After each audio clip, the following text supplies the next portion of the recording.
It's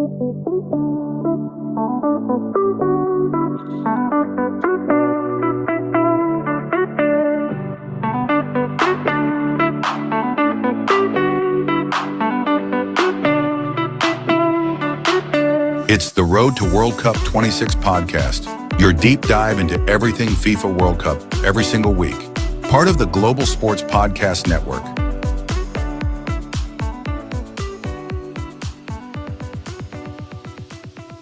Indeed, listening to the Road to World Cup 26 podcast. It is 4 weeks today. We're recording this on Thursday, the 14th of May. It is 4 weeks today, exactly, Ken, till it all kicks off. Excitement is growing. I know. I can feel the tension. I can feel the anticipation in the air, can't you? It's suddenly appeared right in front of us, hasn't it? And so, yeah, exactly 8 o'clock today. It will be exactly 4 weeks away.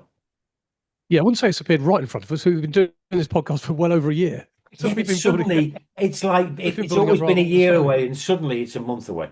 It's not in a month away. Is true. 4 wews away. That is true. There is lots to talk about in this podcast today because there's lots and lots and lots of news and noise and things happening. And we're going to be looking at a number of stories today. A report out today, so this is breaking news really, 25% of World Cup games will exceed safety targets because of the heat. This is a new research that's been published today, and we're going to be talking about that. It's an issue that, if you've listened to this from the very start, we covered a lot last year because, of course, the Club World Cup was in America last year. Correct. And there were real issues there. And so this is nothing new particularly, but this is very interesting research that we're going to have a chat about. We're going to be talking about transport costs again, but good news this time for travellers, because after that massive backlash even that we covered a few weeks ago, transport costs in New Jersey have been slashed, so cut dramatically to much more realistic levels. Iran had a massive party last night, Ken. They did. As much water as you can drink, because I mean, let's be honest, parties in Iran aren't exactly famous for getting absolutely smashed out your skull, are they? Yeah, but there are other ways to have a party other than drinking heavily. Oh. You don't have to get incredibly drunk. What? Really? And I'm sure nobody did in Tehran, but nobody did. Well, they waved their team off to the World Cup with the launch of the new home kit. They're off to Turkey to play a couple of friendlies, and my question to you, Kenny, is: do you still think they're not going to play? But don't answer that now. I'm going to come to that in a little bit. Okay. Elsewhere, is California about to take legal action over on FIFA?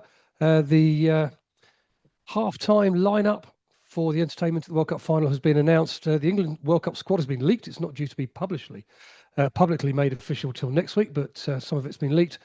And there's got so much to do. Well, this is what we want. This is why we're here, isn't it? Because you can feel the momentum kind of growing, can't you? Oh, absolutely. And if I could just finish that sentence, we will end the quiz. You see, you've thrown me off there. We'll end the podcast as we always do with Kenny's quiz. Cannot wait. I'm on a roll. You're on a roll because you lost last week, so you're back to normal. I won last week. No. You lost after. Well, you won the previous two. I think. Or did you? I don't know. I won. I'm going to remember this stuff, aren't I? I won. In fact, I'm on a roll. Well, you won't be today because it's going to be quite difficult. Oh, great. Well, it might. It's not difficult if you know your pop culture. If you don't know your pop culture, then yeah. No. Well, anything past 1990, forget it. You got a chance then. Right. 1 in 4 games in the World Cup could take place in, let's just say conditions that bypass the FIFA regulations on acceptable weather and heat. Now, FIFA have been well aware of this for a year now, since the problems we had in the Club World Cup last year. But a report has come out today by the World Weather Attribution, which is a network of climate scientists. And they've said players and fans face a much higher risk of grueling heat and humidity at the 2026 World Cup compared to when the World Cup was last there in 1994. And they estimate that 26 of the 104 matches could occur at least 26 degrees in temperature. And something called the wet bulb globe temperature reading, which is an index that measures how effectively... That's humidity. It's how effectively the human body can cool itself under heat, humidity, sun exposure, and wind. And at that temperature... Have you ever had a wet bulb? Never mind. Leave my bulb out of this. Thank you very much. At 26 degrees in the wet bulb globe temperature scale, the International Footballers Union FIFPro recommends cooling breaks. And so we're likely to see those. So of those 26 games, 17 will be played in stadiums that have got cooling systems. So they have got air conditioning in some of those. But I think, Ken, it shows that this situation that we feared is very, very much a reality. And FIFA have got to be all over this, haven't they? Player Yeah, safety and all that. I think absolutely. And just reading this slightly deeper into those scientific figures, they said, yeah, 25% of them may well take place at those kind of levels. They've said 5 matches are likely to be dangerous. They're going to exceed player safety. I mean, they actually get into the dangerous category. So, this is a problem that's not going away, and it's, clearly, because we all know about climate change, it's probably going to be a situation that gets worse and worse and worse. And there are two kind of things to add to that, really, which I think will be interesting. One will be, how will that affect the games? Because there's a lot of talk about this may not actually prove to be a problem from a health perspective this year in this edition, but it will affect the way games are played. So games will be much more conservative. People will be conserving their energy. The games will be slower. They won't be as attacking. There'll be a lot of ticky-tacky as people preserve their energy in these extreme conditions for extra time often. So my worry with it is, actually, are we going to see a reduction in the excitement levels of games, in the speed of games, in the attacking, kind of development of games? So that's the first thing. It'd be interesting to see how games played. And the second thing is, there's a lot of call now for FIFA to start rescheduling the World Cup outside the summer months for this reason. And it'll be interesting long term in terms of whether FIFA take this on and start a strategic review of when we should be playing this, if this is just going to get worse and worse and worse. So, what's your thoughts, by the way, on the way the games will be played? Well, you mentioned they'll be slower. I mean, it'll be interesting. Two things on that, really, I suppose. That the last 20 minutes of games, where often they are decided, it's going to be difficult. Well, it's not going to be difficult. It's going to be tactically a challenge for coaches to manage games. I think we're going to see much more use of squads. So I think Correct. everybody, if I'm a squad player where previously I might not even get a game and get on a pitch, I'm looking at this going, yeah, I'm going to be used here, because I think So Morgan Gibbs White might actually get on the pitch then. Well, if he gets in the squad. Yeah. I mean, I don't know what his. Hopefully, he's fit, given his horrendous head injury the other day. That was awful. But yeah, he might get in the squad. I think. Well, look, we're going to come to that in a bit. And so tactically, I think it's going to be a challenge for managers to A, manage players, and B, manage games. They're going to have to manage games in different ways to what they are used to, particularly if you're not used to playing in heat at all. So the European managers, particularly Northern European managers, this will be a challenge for them, and it'll be a challenge that I'm sure they'll be able to rise to. The reason why they're good international managers is because they are tactically astute and exceptionally good at this kind of thing. But it will present a challenge. And then the other thing is, I suppose, injuries. Yeah. Is this going to lead to more injuries? Yeah. Muscle injuries, fatigue often caused by fatigue. is a caused by correlation. fatigue. Yeah. Just one question on that then. Do you think we're getting to the realms now where teams who are traditionally used to playing in high temperatures will have a competitive advantage? Well, I mean, look, they'll have a competitive advantage if their players are as good as the other players. So if they're two very well matched teams, one that is used to playing in this heat against one that isn't, then yeah, you could argue that it's going to have a slight competitive advantage. But if you play in heat all the time and you're rubbish, then and you come up against a good team that's not used to playing in heat, then no, it won't make any difference whatsoever. Interesting thoughts. But yeah, it's something that we flagged on this podcast for quite a long time, and it's coming to fruition. But it'll be interesting to see what effect this does have. I think what we will see is the first 2 games in the World Cup will be quite slow paced. It's always the third game which is the actual key to qualification, where things get, and obviously the knockout games, certainly the second halves of knockout games. So it's going to be interesting to see what effect it has on the games. there's another element to this. Just briefly, we talk about the players and we talk about the coaches. They, of course, have the absolute access to the best medical care, the best food, the best drink, the best rehydration, all of those kind of things. The one of these professors who's contributed to this report, a gentleman called Frederick Otto, who's the co-founder of the WWA, said this, and I'll quote him, "It's dangerous for players, but of course there are also the fans who might gather outdoors, and they are at even more risk because they will not be taken care of by a lot of medical doctors." So in other words, fans won't have access to the sort of things that players have access to, and people must be very careful. Yeah. No, it's Must an be very interesting careful. it's an interesting point, and it is going to have an effect on the way the Yeah. game's played. Interesting.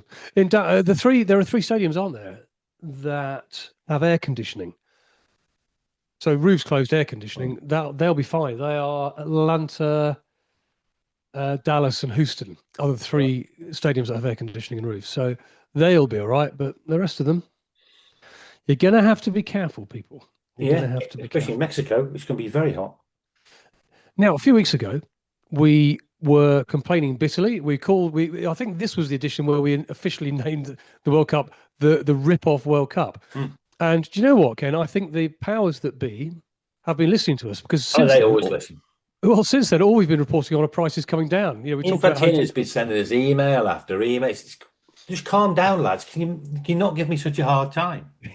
yeah. Sorry. We talked last week about Sorry, hotel Gigi. prices coming down.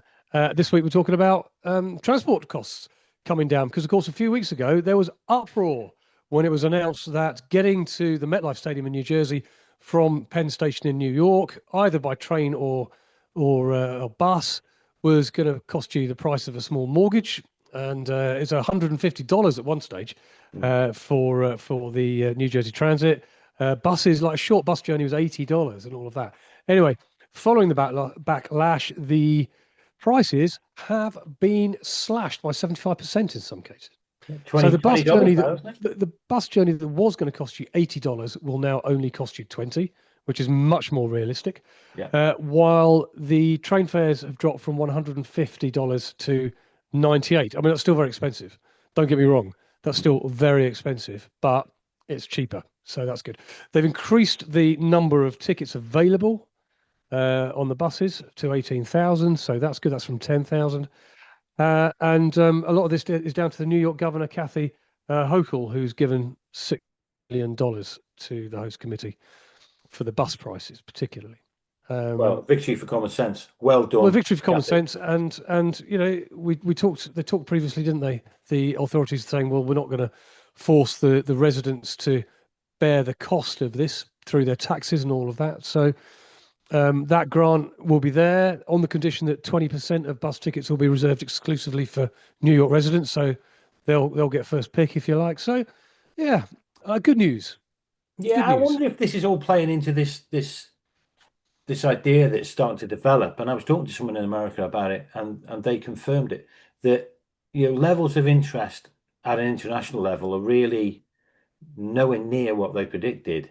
And maybe they're looking at all these things and saying, actually, obviously pricing is a big issue. We really need to start. We need to start doing something about this if we're going to make this a success. Yes. On that note, there was a story that caught my eye actually in the Sun newspaper. Now, everyone in the UK. Well, no, wait. You think that's bad? Wait till you hear. Wait till you hear the unbelievable amount of good research that went into this story. The Sun is a red top tabloid paper, not known for its massively in-depth reporting on stories. Known for massive certain thing. I think known for taking liberties, shall we say? Yeah. Anyway, a headline caught my eye here. And the headline was, Brits ditch plans to fly to US for the World Cup and instead will flood Magaluf bars to cheer on England amid fury of £8.5 million tickets.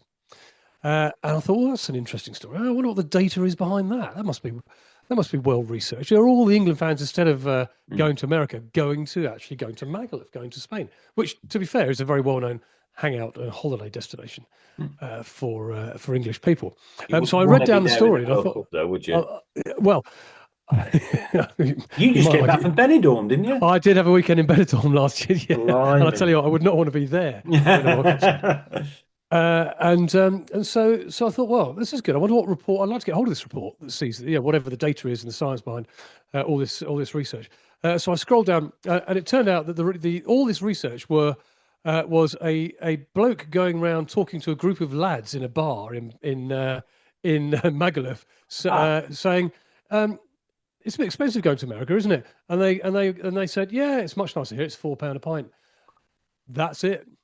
Right. Nobody. No, I mean, there wasn't even anybody in the story saying, "I'm not going to America. I'm coming here instead. I've cancelled my plans." I mean, how on earth?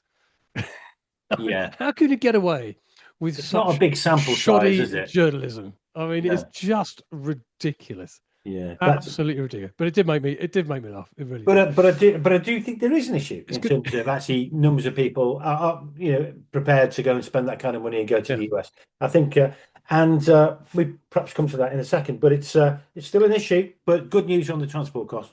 indeed, indeed. And there is, by the way, that is a very good example of why, of course, the British press is held up as the bastion of truth and justice throughout the world. What a load of Not. absolute nonsense reporting. Right. Anyway, Ken, I understand that California are threatening legal action against FIFA. Yeah, this is a funny story. One that just caught my eye a couple of days ago that seems to be bubbling away, and it's quite an important one. So the Californian Attorney General has contacted FIFA because there seems to be the potential for a legal violation in terms of the way tickets have been sold. Because what's happened is that fans purchase tickets in categories based on maps of seating and seating plans which were provided by FIFA on the website, bought tickets for those particular areas at the prices that those tickets went for. And then, having bought the tickets, FIFA changed the seating plans and the layout, which means that they received inferior tickets to what they originally had. So, understandably, California, because there've been a lot of complaints about it, and California Attorney General has asked FIFA for a proper explanation. FIFA has said that categories and the maps were purely indicative and provided guidance rather than an exact layout. Now, if you're taking people's money, that's not going to wash, is it? And they seem to have that seems to have been the case. So it might have been a good idea for FIFA to get these things firmed up before they started taking people's money for specific seats. I think if you bought a ticket just behind the dugouts and were very excited, and then the ticket came through in a post, and you are up in the gods, Yeah. you're on tier 8, row double Z, seat 7,022. Yeah, you'd probably be pretty A annoyed. little bit annoyed. So, because these tickets are not cheap, and it's in the context of this kind of rip-off World Cup thing again. But the California's legal team, is the Attorney General of California, has got involved. So I've got a feeling you don't see it reported very widely this, but I've got a feeling you might see this reported quite a lot more widely in the course of the next few days. It's looks like a real story. Yeah, it'll be interesting, and then that will set a precedent for the rest of the host Yeah. cities for obvious reasons. Certainly in America, obviously, Canada and Mexico have their own laws. It'll be interesting to see. We'll keep an eye on that. Mm. We'll keep an eye on that and see. Another thing that we were keeping an eye on, lastly, and then we'll have a quick break, Ken.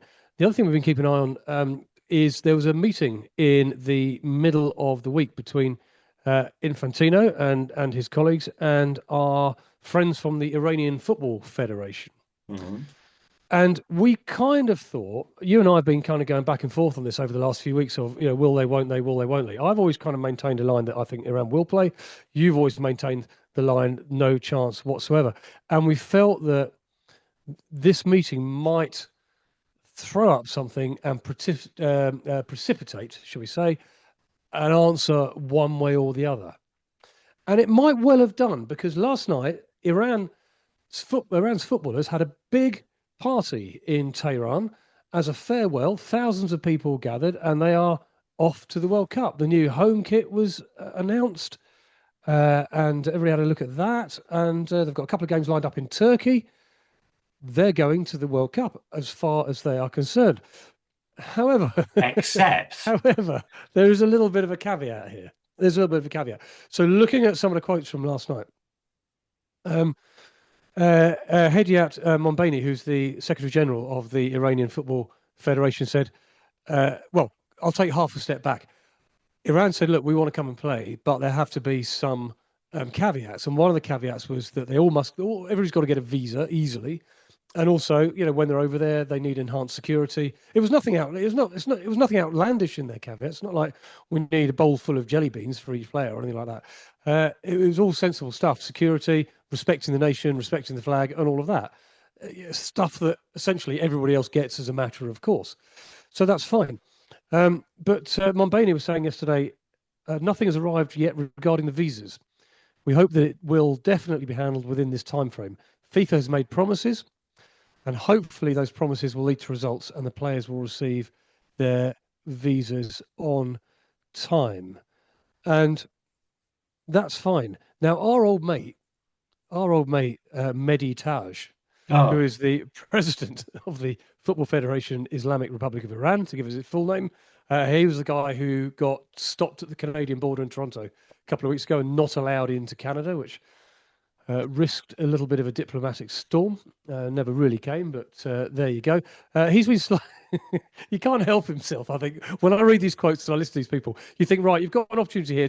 Just be a little conciliatory. He's my favourite. He's my favourite World Cup personality, to be honest. Yeah, play the game. Play the game. No, he says the players are here with the people, and the crowd stands with the country's dignity, honour, and strength. Whatever the result, may Iran's flag be raised there and defended. It's quite war talkish. Yeah. Going to America and defending the Iranian flag is going to be something worth watching. Yeah. Now, the update on that is 2 hours ago, they still haven't got their visas. I read a couple of days ago that this is what Taj has said. This most recent quote from our friend: the visa issue has not yet been resolved. Tomorrow or the day after, we will have a decisive meeting with FIFA. This is today. They must give us guarantees, he told the state news agency IRNA, Islamic Republic News Agency. I'm guessing, but probably is. We have not received any account from the other side, that must be the Trump side, regarding who has been granted visas. No visas have been issued yet. So that's the latest. That's 2 hours ago that was published. So it's a bubbling story. It's not been resolved, and it sounds like there's another meeting to come. I'll tell you what, the email will arrive tomorrow, and the email will be visas for World Cup 26, and it'll just be the goalie. he's the only one who gets one. And that's it. I don't think... say, well, there's your visa, come and play. I don't think maybe Taj is getting one, quite honestly. But so that's still. Honestly, I'm going to ask everyone. Look, we have this bit every week. Percentage chance of Iran playing. Now, last week you upped the chance from 3% to 10. I'm at about 20. You were 20. I might go up to 25 as a result of events this week. Where do you sit as a result of news in the last 48 hours? Mine's gone down a bit. I'm thinking 8%. Oh, 8%, right? Okay. I'll stick at 25 for now. I still think it's going to happen. I've got a gut feeling. Just needs one thing to happen in the Strait of Hormuz, and it will, and it'll be all over. One thing needs to happen. Okay. And so anyway, but I kind of want them to play now. I think it'll be a much more interesting competition if imagine Iran against USA. I was going to say the world's eyes will be on them, hoping to. Imagine that in kind of round of 32. If that happens, it was going to be very, very well. It's just going to be very. I don't think it is going to happen. I'll need to go back and revisit the draw actually to see if there's any possibility whatsoever that those two might come up against each other. Must be. Well, must be eventually. If they meet in the final, yeah. Imagine that. A World Cup final. USA. that would be something, wouldn't it? And then the visas would get revoked, wouldn't they? The day before. Just game awarded to the United States by 10 goals to none. Well, it can't be if their visas are revoked, are they? Because they would kick off and then they'd score a goal, but then there's no opponent to kick off, so the game would have to be end 1-0. Oh yes, yeah, all right, Mr. FIFA Referee of the Year, 1967. Right. How about a word from our sponsors? Yeah, why not? Because the Road to World Cup 26 podcast has partnered with Bioniq, the world's most personalized supplements, because your body is unique. And because if you're taking off the shelf supplements, you might not be getting enough of the nutrients you need. You may be getting too much of the nutrients you don't need. So, Bioniq provide 100% tailor-made supplements specifically designed for your body, crafted to deliver precisely what individual bodies need at exactly the right level. So why don't you click on the show notes? You get more details there. You can use the link that you'll see there and you'll get 50% off your first order. And your body will be very pleased that you did.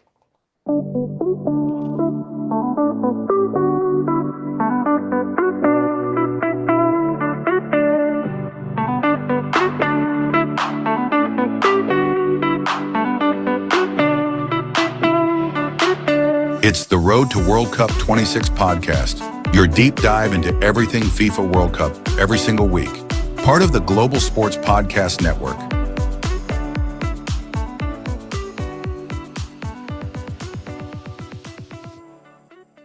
Can I just mention, Nick, by the way, okay. before we move off visas, there's a little story I also noticed. I don't know if we've got it covered in the show notes, but the USA has waived visa bonds for fans who are going to the World Cup. Now, just to give you an idea what a visa bond is, certain countries, so foreign visitors into the United States from certain countries can pay up to $15,000 in a visa bond. Now, this is only for countries where there are high rates of overstaying a visa.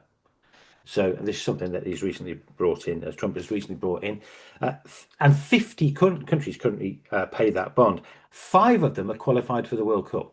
So that's Algeria, Cape Verde, Ivory Coast, Senegal, and Tunisia. So in an act of, common sense, I think, USA has waived those visa bonds. So people who are going to the World Cup, fans that is, from those 5 nations, don't have to pay the visa bond anymore, which is, I think, they've got to be congratulated for that. That's extraordinary. It goes against everything the United States have ever done and said under Trump. There you go. Good news. But I think what it is, it all feeds into this thing about they don't think there's enough. There's not enough international travellers. There's not enough international interest. Tell you what will get international travellers rushing for the airports, and that is the halftime show, which has been announced in the last 48 hours. You'll be aware probably that Coldplay's lead singer, a guy called Chris Martin, has been working on this now for the best part of 9 months, 10 months, probably a bit more. The lineup, Ken. Well, I'm going to wait till you put your mug down there, mate, because I know you're having a drink. Wait till you put your mug down in case you drop it. It is Shakira, Madonna, and BTS. Yeah. They are going to headline a Super Bowl-style halftime show at the World Cup final, which probably means that the World Cup, the halftime, which is normally, 15 minutes or so, will go on for about 45 minutes. Let's hope not. And there you go. Well, listen, if Shakira, Madonna, and BTS are going to do it, they'll all want about 15 minutes each, won't they?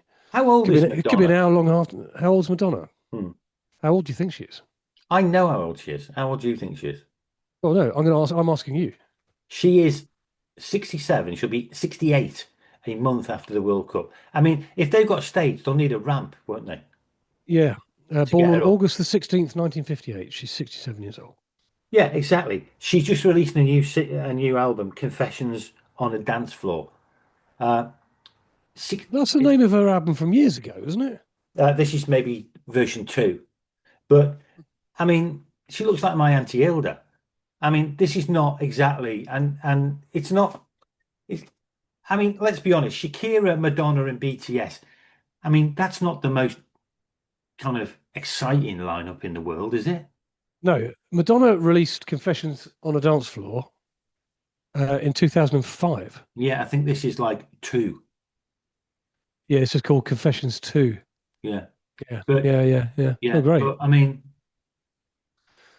I'm underwhelmed. I'm not underwhelming, quite honestly. Yeah, I'm a bit underwhelmed by that. Shakira's 49. Yeah. I mean, what is it? I mean, is it? Yeah, but I can understand for cultural reasons why they would have Yeah. Shakira. I can understand really. Where's Shakira from?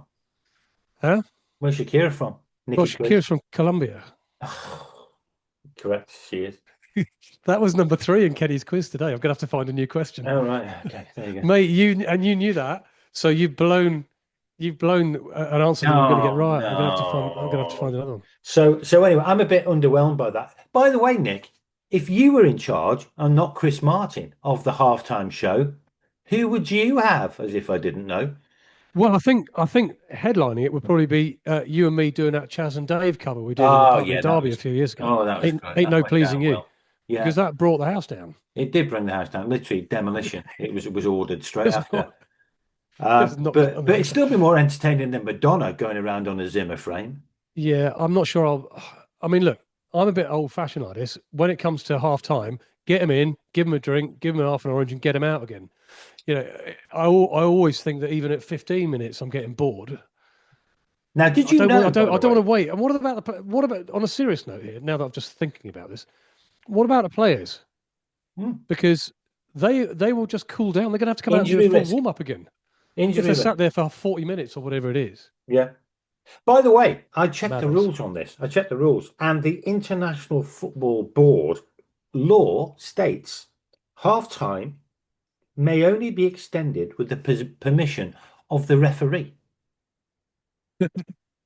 So if the referee Yeah, but the isn't referee a Madonna or BTS or Shakira fan, he's saying, "No, sorry, lads, I'm coming back out after 15 minutes." I I don't can't like it. I imagine. don't like it at all. It's one of the things about this World Cup that I'm getting proper. I'm resisting. Right. I'm a bit of a Luddite when it comes to this. Um. Yeah, I agree with you. Wholeheartedly agree. It's fine for the Super Bowl, which goes on for 15 hours anyway. No problem. Have an hour-long break. Doesn't matter. Nobody notices. But for a game of football, it's 45 minutes and then 15 minutes and then 45 minutes, obviously, plus added time. And there's reasons for that. Yeah. Because you don't want players to completely cool down. Yeah. So if you have a 45-minute half followed by a 30-minute half time, no, it's just not right, is it? It's slippery slope. It's not right. Anyway, there we are. At least you know the lineup now. So you know now whether to hang around, be glued to your TV, or go and make a cup of tea. Can you I know which name a one. BTS song? No, I've no idea. It's Somebody I work with K-pop, isn't it? It's K-pop. yeah, it's K-pop. Yeah, somebody uh somebody I work with is a massive K-pop fan and knows everything. And she's a middle-aged woman. She's older than me, and she's a massive K-pop fan. She's a bit obsessed by BTS and others. She could name every K-pop, not only every K-pop act, but every artist within the bands of every K-pop. Crackers. Anyway, there you go. I'm astounded, quite honestly. Well, you're gonna have to brush up on your BTS, mate. Otherwise, you'll be sitting there. You won't be able to dance along. Don't you dare do a BTS quiz next week. Don't you dare. Sounds like a challenge to me. Right. Okay. Let's move quickly on then. A couple of bits and bobs to finish on. A lot of the World Cup squads are now being announced, and we've had one or two. I'm delighted, by the way. These are preliminary squads. These aren't the final squads. These are the preliminary squads from which a final squad and then another final squad, I think, will be announced, if I'm right in thinking this. The 26-man squad on May the 22nd. Yeah, okay, is that the 26-man squad then? Yeah. So the 26-man squad. So from there, they're being cut down. They're not being cut down to 22 or something like that. I think they are being cut down to 22. Yeah, there and thereabouts. Anyway, I was delighted to see Derby County goalkeeper Jakob Zetterstrom is in the Sweden squad. Fine keeper. He's a good keeper. Best keeper in the championship. So well done to you. Not Jakob. quite. Second best. Delighted with that. I did have a quick check to see if any Wrexham players were in any of the squads announced so far, and they're not. But there we are. I'm sure somebody will make it somewhere. No. Interestingly, though, England are due to announce theirs, as you say, on the 22nd of May, so next week. But it's been leaked. 3 players who are in it, who one might not expect to have been in it, which are Luke Shaw, Manchester United defender, Unexpected. Danny Welbeck, the Brighton Very striker, unexpected. and Alex Scott, the Bournemouth player. Well, he probably of all of them, probably deserved more than. I mean, Bournemouth have had a great season. Yeah, and Alex Scott has had a very good season, to be fair. Mm. It's understood. The big talking point with England is in the kind of hokey cokey, is he in, is he out, is he in, is he out, is Trent Alexander-Arnold. Yeah. Now, the understanding that having not played in any sort of England game under Tuchel for a long while, is in. And He's he in should that be in. He should be in my prelim opinion. list, but whether he makes the final squad, I don't know, because you've got. Do you think he should be in? Well, I don't know really. I don't know because I mean it depends if you're going to play him at right back. If you're going to play him at right back, probably not because you've got Reece James there, you've got Tino Livramento there. Yeah. I mean even Ben White from Arsenal is probably better at defending. Yeah. He's such a great distributor of the ball. Well, that's it. So if you want to play him sort of on the right side, but a bit further forward, because you need somebody to deliver footballs into the area, then absolutely, yeah. Absolutely. I think he's worth taking. I think he's got that versatility that could be very useful, and he's just a good player. Yeah. Well, we're going to have a look. By the time we record next week, the squad will be out. Mm. We'll know. We'll know who's in, and we'll know who's out. And I think up top's going to be interesting. Yeah. I mean, obviously Harry Kane is the main man, and quite rightly so. But I don't know. I mean, Ollie Watkins seems to have fallen out of favour with Tuchel a little bit, but is the right man for the job. I think he's the absolute natural. I like Watkins. Yeah, I do as well. And yeah, who's gonna play up top? And there'll be players missing out, I think, at this stage who are really, really good players because we've talked to before, haven't we, about that kind of attacking midfield, number 10 wide positions just being jam packed. We've got so many good players who can play there. Well, we'll do a winners and losers on the England squad this time next week. I expect on a part of our podcast. Yeah. Would you expect Luke Shaw to be in? No. I mean, it's an interesting one because since Michael Carrick's come into Manchester United, he has been playing left back, whereas under Amorim, he wasn't. He was playing. Well, no players were playing in the right position under Amorim, but he was playing. He played a back three. I still think that Lewis Hall at Newcastle should be the starting left back, but obviously since Carrick's come in, Manchester United have done incredibly well, and on the back of that sort of run of they've had a late form in the season, it looks like Luke Shaw's made the cut. I always worry Luke Shaw. I might be being unfair. He's a bit injury prone. He's very injury prone, I think. And I just don't think. I just think they've got better options, and I don't think we need to go back to Luke Shaw. But that might be being a bit harsh then. Yeah. Okay. Right, we're going to end the podcast with Kenny's quiz, as we always do. Shakira was born in Colombia. You got a pipe ready? Oh, where's my pipe? I don't even know where my pipe. Oh, where's my pipe? I don't know where my pipe is. It's all over, or it's over before it's begun. This would be terrible if I get 3 out of 3 now without my pipe. Well, you might. I think you'll get 2 out of these. Okay. Which will give you victory. So we've got a question on Madonna, a question on Shakira, a question on BTS, because they are the halftime show at the World Cup final. But I've made them fairly okay for you. Okay, then. Number 1, on Madonna, which famous actress did Madonna portray in a 1996 film musical? Which famous actress did Madonna portray in a 1996 film musical? Marilyn Monroe. This is the easiest of the 3. I was gonna give you multiple choice there. Don't give us multiple choice. You've already given me an answer. Incorrect. Who was it? She starred in Evita, so it's Eva Peron. Oh. She starred in Evita. I thought you'd get that. Didn't you say famous actress though? Which famous actress did Madonna portray in the 1996? Eva Peron's not an actress. Yeah, that's true. She's not an actress. She's a politician. Yeah, but name me a film that Eva Peron starred in. Eva Peron, actress and former First Lady of No. Thank you very much. No, I'm just Googling her. That's ridiculous. Right, let me see. Right, Eva Peron, the famous actress. Eva Peron was an Argentine politician, activist, and actress. No, there you go. Referee. She starred in. No. I'll tell you what she's in. She was in Coronation Street. No, I think that's got to go to a tribunal. That one. All right. Well, I'll tell you what. We'll go to VAR. Yeah. We'll bring you the result next week because that's how long it will take to work it out. Right. Question question 2.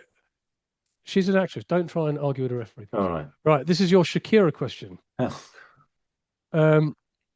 which has just disappeared off my screen because I had to redo it because the question was initially. You give me that one. No. Right. Here we go. So let's do another one on Shakira. Okay. 49. Which? Oh no. Okay. Let's do this. Which Colombian city was Shakira born and raised? Bogota. Yeah, that's the one you knew, wasn't it? Yeah, that's the one I had initially. Right, so that doesn't count. What? There was a good one about what? the World Cup. I've just answered what city you just asked me what city. I didn't know what city. We'd covered that already in the podcast. No, we this said is the one I was going to do. Colombia.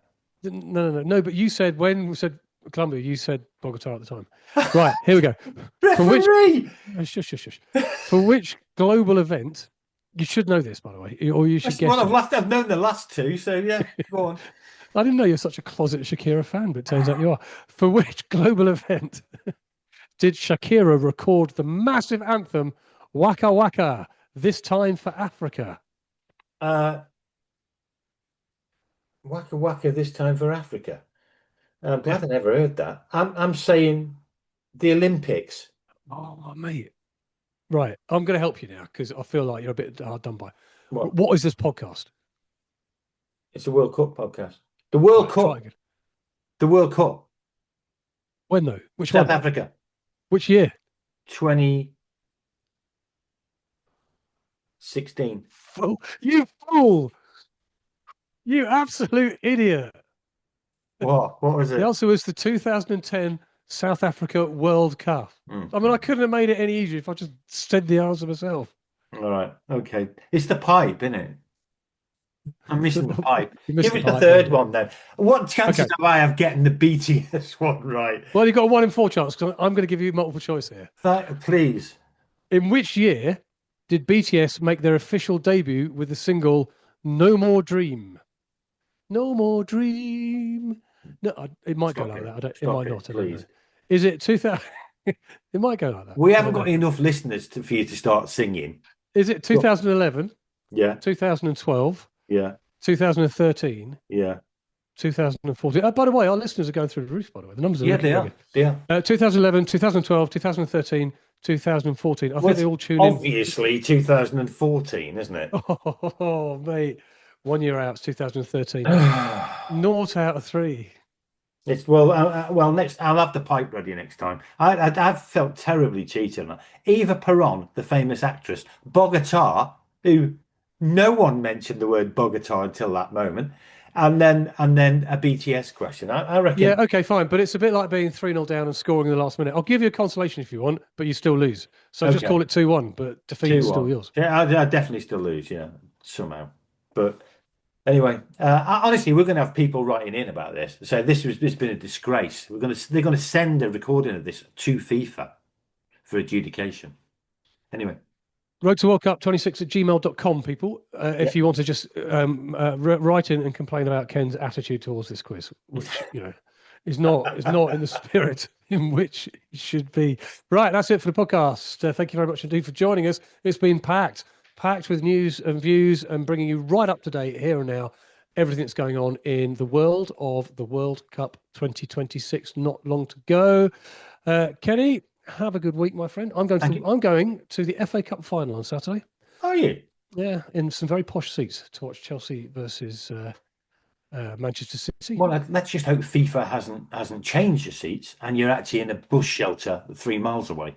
I'm going to Valencia. On Sunday for working wise. I'll be back on Tuesday. I'll be certainly back in time for our Thursday recording of the next episode of Road to World Cup 2026.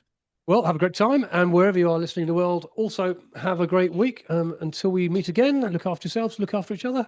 Farewell. See you soon.